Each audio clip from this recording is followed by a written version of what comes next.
പതിപോലെ തന്നെ റെഡി ആയിട്ട് ഞാൻ ക്ലാസ്സിന് പോകാൻ വേണ്ടി നിൽക്കുമ്പോഴേക്ക് ഇതാ ഒരാൾ കൂളിംഗ് ഗ്ലാസ് ഒക്കെ ഇട്ട് എൻ്റെ ഒക്കത്ത് കയറി നിൽക്കുന്നുണ്ട്. ഞാനും വരുന്നതെന്നും പറഞ്ഞിട്ട് അങ്ങനെ അവൻ എന്തൊക്കെയോ പറഞ്ഞ് ഞാൻ ആക്കിയിട്ട് അവിടെ വീട്ടിലാക്കിയിട്ട് ഞാൻ നേരെ ബസ്സൊക്കെ പിടിച്ച് നേരെ ക്ലാസ്സിന് പോവാണ്. പിന്നെ സ്ഥിരം പരിപാടി തന്നെ ക്ലാസ്സിൽ പോവുക, ക്ലാസ്സൊക്കെ കഴിഞ്ഞ് വൈകുന്നേരം ആകുമ്പോഴേക്ക് തിരിച്ച് വീട്ടിലേക്ക് വരും. ഇതന്നെ സ്ഥിരമായിട്ട് ഞാൻ കാണിക്കുന്നത് കൊണ്ട് ഞാൻ നിങ്ങൾക്ക് ബോറടിക്കാൻ വെച്ച് ഞാനൊന്നും കാണിക്കുന്നില്ല.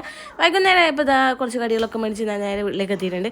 ഇച്ചു വരുമ്പോൾ മുട്ടായി അപ്പോൾ കൊണ്ടുവരണേ പറഞ്ഞുകൊണ്ട് ഞാൻ അവനെ പ്രതീക്ഷിച്ചാണ് വേഗം വീട്ടിലേക്ക് പോയത്. അപ്പോഴേക്ക് ഇച്ചു നല്ല ഉറക്കമായിട്ടുണ്ട്.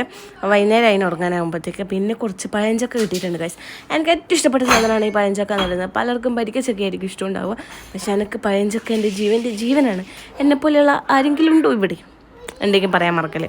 പിന്നെ ചായ ഒരു ചിക്കൻ റോളൊക്കെ നമ്മളങ്ങ് കുടിച്ചു. അതൊക്കെ കഴിയുമ്പോഴേക്ക് ഇച്ചു എണീച്ചിട്ടുണ്ട്. പിന്നെ ഞാൻ ഏറ്റവും കൂടി കുറച്ച് വീഡിയോസൊക്കെ എടുത്തു, കുറച്ച് ഇരിക്കട്ടെ അങ്ങോട്ട്. അത് കഴിഞ്ഞിട്ട് പിന്നെ ഇച്ചു ഓരോ കളികളൊക്കെ കളിച്ചുകൊണ്ട് ഇങ്ങനെ കളിച്ച് കുരുത്തക്കടൊക്കെ ആക്കുന്നുണ്ട്. പിന്നെ വേഗം ഞാൻ ചോറ് നയിച്ചു. അങ്ങനെ പരിപ്പറിയും കായ്വറും അച്ചാറൊക്കെ കൂട്ടി ചോറ് ഞാനും കൂടി തിന്നു. അടിപൊളി ടേസ്റ്റാണ്, നല്ല രസമുണ്ടായിരുന്നു. അപ്പോഴേക്ക് ചന്തു വന്നിട്ടുണ്ട്. ചന്തു വന്നു കഴിഞ്ഞാൽ പിന്നെ ചന്തു ഇച്ചും കൂടി എന്തെങ്കിലും ഒരു കുരുത്തക്കേട് ഇങ്ങനെ ഒപ്പിച്ചുകൊണ്ടിരിക്കണം. ഇത് ഇവർക്ക് നിർബന്ധമാണ്. ഇവർ രണ്ടുപേരും കുരുത്തക്കേടിൻ്റെ ആശാന്മാരാണ്. അപ്പോൾ അത്രയുള്ളൂ.